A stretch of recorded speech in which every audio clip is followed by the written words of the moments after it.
नमस्ते परमेशानी रासमंडल वासिनी रासेश्वरी नमस्तेस्तु कृष्ण प्राणाधिक प्रिय। जय श्री राधे कृष्णा।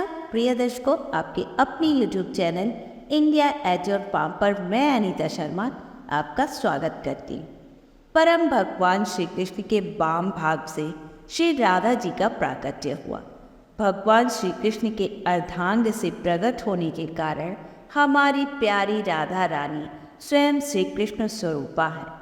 एक बार परम भगवान श्री कृष्ण ने शंकर जी से कहा, हे रुद्र, आप ही आदि हैं, आप ही अंत हैं, आप ही सर्वस्व हैं। फिर भी यदि आप मुझे वश में करना चाहते हैं तो मेरी प्रियतमा श्री राधा का आश्रय ग्रहण करें। इसी प्रकार श्री राधा रानी की प्रसन्नता के लिए श्री कृष्ण की आराधना करनी चाहिए।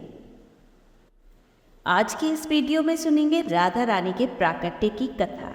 लेकिन उससे पहले यदि आप भी राधा रानी के भक्त हैं तो राधा रानी की विशेष कृपा प्राप्त करने के लिए कमेंट बॉक्स में जय श्री राधे कृष्ण जरूर लिखें। पौराणिक ग्रंथ ब्रह्म वैवर्त पुराण के अनुसार भगवान श्री कृष्ण और राधा रानी गोकुल में निवास करते थे। वहीं उनके साथ उनके प्रियजन भी रहते थे। एक बार राधा रानी गोकुल से कहीं बाहर गई हुई थी। उस समय श्री कृष्ण अपनी सखी बिरजा के साथ निकुंज में विहार कर रहे थे। तभी एक सखी ने आकर राधा को यह बात बताई। तब राधा मन ही मन बड़ी खिन्न हुई। उन्होंने 100 योजन विस्तृत, 100 योजन ऊंचे और करोड़ों अश्वनियों से युक्त सूर्य के तुल्य कांति में रथ पर, जो सुवर्ण कलशों से मंडित था, 10 अरब सखियों के साथ तत्काल श्री कृष्ण को देखने आई। जब उन्होंने देखा वास्तव में श्री कृष्ण बिरजा के संग विहार कर रहे हैं, यह दृश्य देखकर वह बहुत क्रोधित हुई।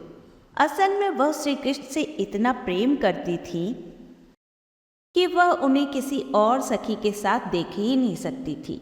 इसी ईर्ष्या के कारण उन्होंने अपना सारा क्रोध श्री कृष्ण पर प्रकट किया और उन्हें भला बुरा कहने लगी। उस समय उस निकुंज के द्वार पर श्री दामा पहरा दे रहे थे। उन्हें राधा का इस प्रकार क्रोध करना अच्छा नहीं लगा। उन्होंने सोचा कि श्री कृष्ण तो सबके हैं, फिर उन्होंने ऐसा क्या गलत कर दिया कि उन्हें इतनी खरी खोटी सुननी पड़ रही है। यह सब उनसे सहन नहीं हुआ और उन्होंने राधा जी को पृथ्वी पर जन्म लेने का श्राप दे दिया। राधा को इस प्रकार क्रोधित देखकर बिरजा वहां से नदी के रूप में परिणत होकर चली गई। राधा रानी तो पहले से ही क्रोधित थी और अब श्राप सुनकर वे और अधिक क्रोधित हो गई। उन्होंने भी श्रीदामा को राक्षस कुल में जन्म लेने का श्राप दिया। देवी राधा के इसी श्राप के कारण श्रीदामा ने शंखचूड़ राक्षस के रूप में जन्म लिया और उस जन्म में भी भगवान विष्णु का अनन्य भक्त बना और देवी राधा ने वृषभानु की पुत्री के रूप में पृथ्वी पर जन्म लिया। वास्तव में राधा रानी को वृषभानु की पत्नी कीर्ति ने जन्म नहीं दिया था। जब श्री दामा और देवी राधा ने एक दूसरे को श्राप दिया, तब श्री कृष्ण ने राधा जी से कहा, हे राधे, श्राप तो टल नहीं सकता, इसलिए आपको देवी कीर्ति और राजा वृषभानु की पुत्री के रूप में रहना ही होगा। आपका विवाह मेरे ही अंशावतार रायाल नामक एक वैश्य होगा। पृथ्वी पर आप मेरी प्रिया बनकर रहोगी। उस रूप में हमें विक्षोभ का दर्द सहना होगा। अब आप पृथ्वी पर जन्म लेने की तैयारी करें। सांसारिक दृष्टि में देवी कीर्ति गर्भवती हुई और उन्हें प्रसव पीड़ा भी हुई, लेकिन योग माया की प्रेरणा से देवी कीर्ति के गर्भ में वायु का प्रवेश हुआ और उन्होंने वायु को ही जन्म दिया। जब वह प्रसव पीड़ा से गुजर रही थी, उस समय वहां देवी राधा का प्रादुर्भाव कन्या के रूप में कमल पुष्प पर हुआ। इसलिए देवी राधा को अयोनिजा भी कहा जाता है। अयोनिजा अर्थात जो प्रजनन की प्रक्रिया से न पैदा हुआ हो।